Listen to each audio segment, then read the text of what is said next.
actually possible to build a safe and equal Sri Lanka for women? That was the topic of discussion today. My final question in this final round.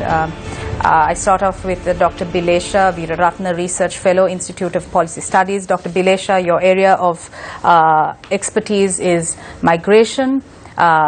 We know and we spoke of the multiple instances where our women go to the Middle East mainly, suffer and return with untold stories of grief.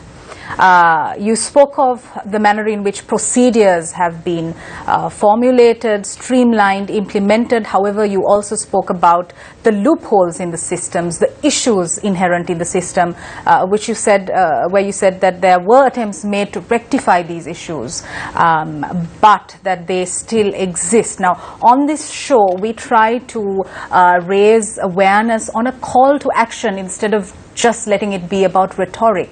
So in your opinion, if you could maybe streamline a very few of the issues that are actually faced, we will try to raise awareness, raise the attention of the authorities who are directly accountable to ensuring that these issues are rectified. One issue would be to improve this family background report in a way which is not only restrictive but also is helpful to a family and a woman, so that why she wanted to leave the family and go abroad is addressed in a positive manner rather than restricting her and asking to stay back and take care of the children. Another would be to improve the grievance handling mechanisms that we have, because the number of grievance cases have dropped drastically due to the positive measures that the stakeholders have adopted, but still there are instances. Some of the top complaints that's received is breach of contract or non-payment of wages. So everybody goes for a foreign job is to get your wages. So if you don't get that, there is something wrong. So as policymakers or stakeholders or regulators, more things can be done, especially with collaboration with the receiving country stakeholders, and also in terms of breach of contract also more can be done. Thanks. Right. Dr. Bilesha, I think we also need to speak a bit about the mental health aspect of victims of violence, mental, physical, psychological. How insufficient are Sri Lanka's methodologies to deal with or to facilitate counseling, mental health procedures? In terms of migrants, there are some incipient counseling or migrant health aspects taken care of, but there is more that can be done, because many instances we have found that women who have migrated are not in stable mental conditions. So the checks and balances have not been capable of catching these people or identifying them and giving the necessary help back at home, but they've been sent abroad and then they are falling into a lot of trouble. But on a positive note, we do have this migrant health policy that has been proposed and brought forward. So once it's properly implemented, there will be better outcomes for both incoming migrants as well as outgoing migrants and internal migrants. How soon is this supposed to be implemented? I am not very sure about that, the framework and the time frame of it, but I know it's been drafted up and it's on the cards. Right. Thank you very much, Dr. Bilesha. My next set of questions is to Ermiza Teagle, attorney at law. Ermiza, during the course of this conversation, we spoke specifically about abortion law reform, how under the current system, even if you're raped and you conceive, it's illegal to have an abortion. Let's also speak a bit about how divorce laws in Sri Lanka are antiquated. You have to bring in the divorce under 3 grounds: gross sexual impotency, malicious desertion, and adultery. That's the second thing. And also thirdly, the Domestic Violence Act, there are reforms being contemplated there as well. So I'd like you to focus on these three areas specifically. Where do they stand right now, and what needs to be done to effectively implement these? We said abortion, divorce, and what was the third one? Abortion, divorce, and domestic violence reforms. Okay. Yes. I think in all of these reform processes, and I'll take them all together. Sure. One of the key things that are missing is there is no listening to those who are actually affected by the laws. Right. So even in the abortion debate, you'll hear religious arguments, you'll hear cultural arguments. You won't hear about the women and their suffering, of what it means to be raped, to go through that suffering, and thereafter, and I'm saying not all women who are raped will choose that option. I'm saying that there are those who will choose that option, and then that option ought to be available to them. It is a very difficult choice to make. I think the fact that we infantilize women and we think that these are entities that are not capable of taking a decision. I think in all of these reform processes we see that, that individuals, women, are placed in this position of not being suitable, not having the capacity, not having the legitimacy to take decisions about their own lives, their own sexual autonomy. And that's what these reform processes are missing. Divorce law needs to change. Divorce, as you said, antiquated. We need to move into a system where we recognize irretrievable breakdown of the marriage, as opposed to blaming one another, going into a courtroom and fighting it out, which the law forces us to do. It forces one person to take the fault. It forces parties to fight each other and creates greater animosity. We don't have a system, the law currently based on colonial laws, which have changed. In England, the laws have changed. Here, we are hanging on to it to dear life. Again, with domestic violence, we have a Domestic Violence Act, which is great. It came in 2005. It's been there for a long time. We see the numbers of women who are accessing it increase.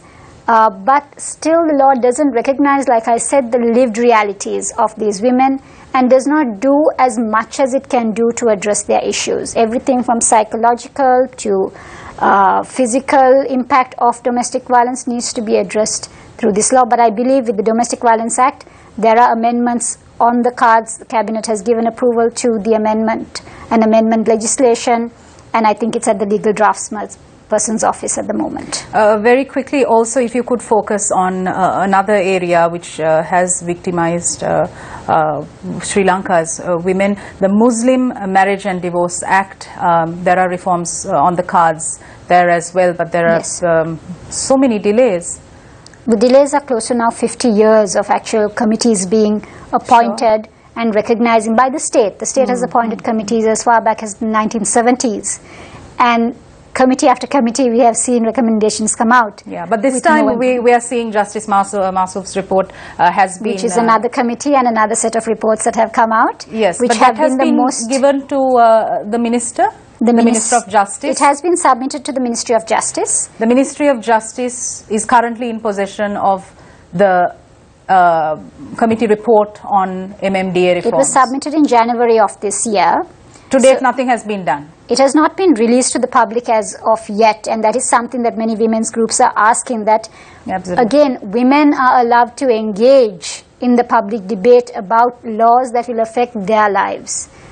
Leaving these decisions to a few, to men, it makes no sense that you don't treat women as if they have a say in these laws that will make a difference in their lives, that will alleviate their grievances.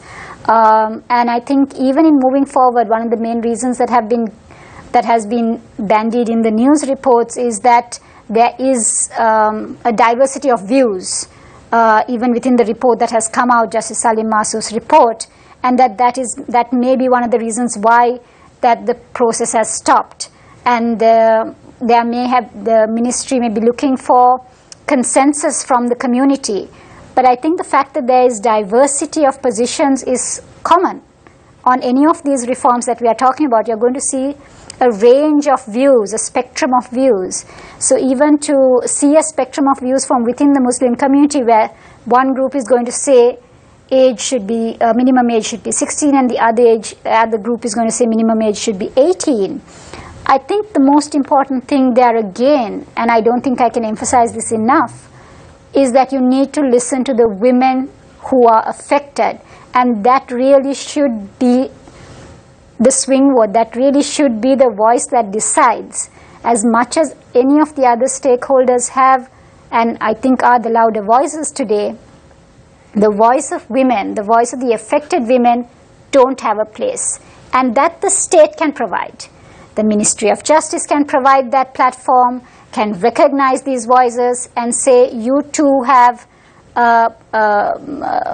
power, you too have decision-making power in this process, and create spaces for women to come and talk about their issues, safe spaces, because they do face a lot of threat and harassment when they do talk about these issues openly, and when they go back to their communities. We've heard about threats and harassment.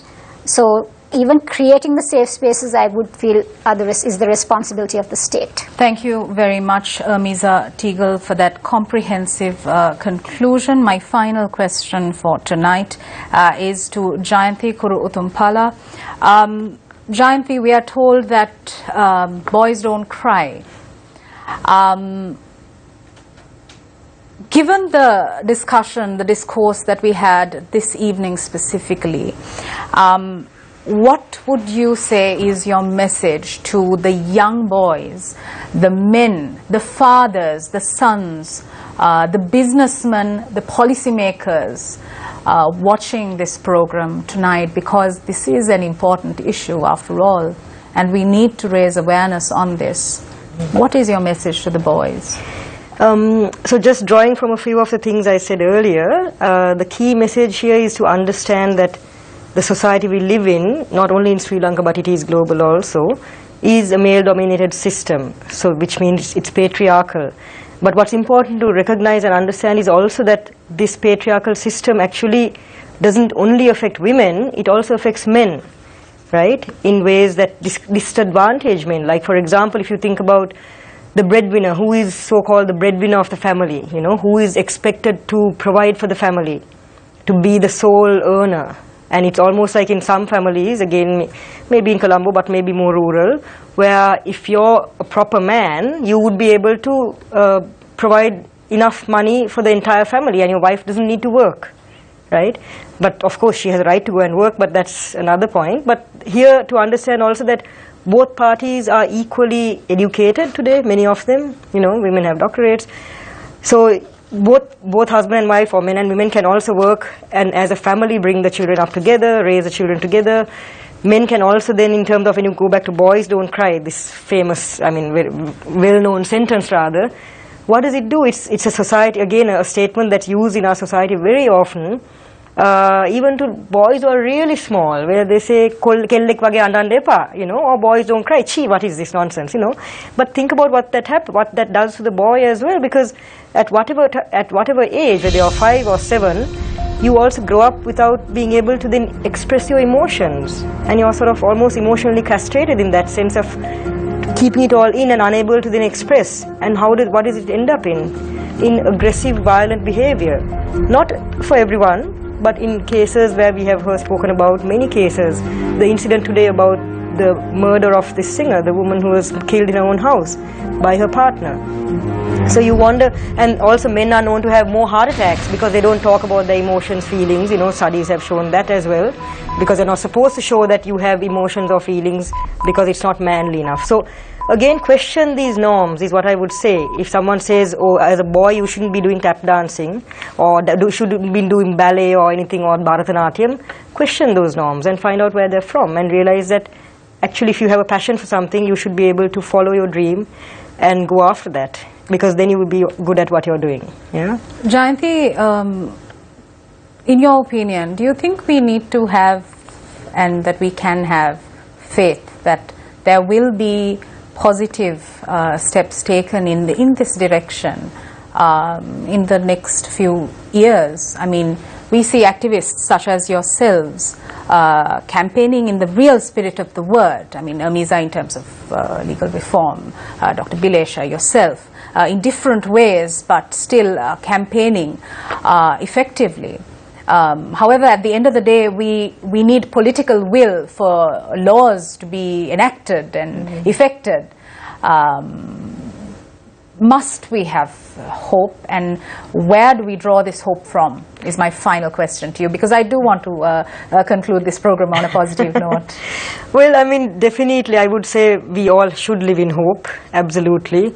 I mean, I think for me personally, also climbing Everest was something that I've learned so much, also realizing that things are possible, you know, things that you might also think, oh, that's not possible. I know a lot of people didn't think I would make it ever, being a woman, being so small, etc. But what I'm trying to say is also that if I climb that big mountain, then we as a society can change these norms. That's our big mountain. We can change these gender stereotypes, which only prevent us from being the best we can be.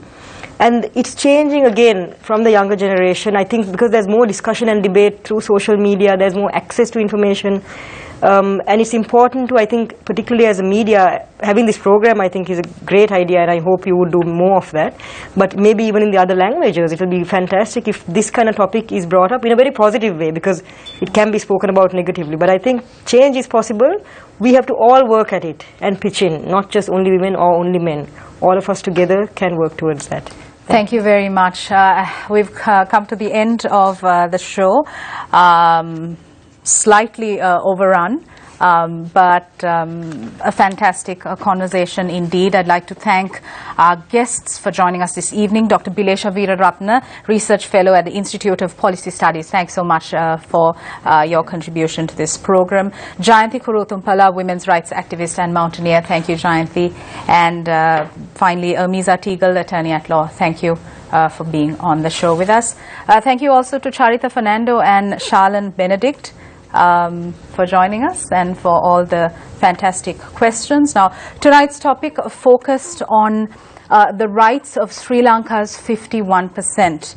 The women. We spoke about a plethora of issues faced by women, including the violence, sexual harassment, body shaming, law reform, specifically the abortion law reform, MMDA, the Muslim Marriage and Divorce Act, divorce laws which are quite antiquated in Sri Lanka, the issues faced by migrant workers as well, and how we need to look at the lived realities of women who suffer, women who are victimized, and how their voice needs to be heard when making decisions. So this is a message also to the policymakers. This is a significant area which needs your focus, your attention. I'd like to end tonight's program by an excerpt from a poem by Maya Angelou. It's called Still I Rise. You may write me down in history with your bitter twisted lies. You may trod me in the very dirt, but still like dust I'll rise. Did you want to see me broken, bowed head and lowered eyes? Shoulders falling down like teardrops, weakened by my soulful cries. You may shoot me with your words, you may cut me with your eyes, you may kill me with your hatefulness, but still like air I'll rise. Leaving behind nights of terror and fear, I rise into a daybreak that's wondrously clear. I rise, I rise, I rise. Thank you for watching us. Good night.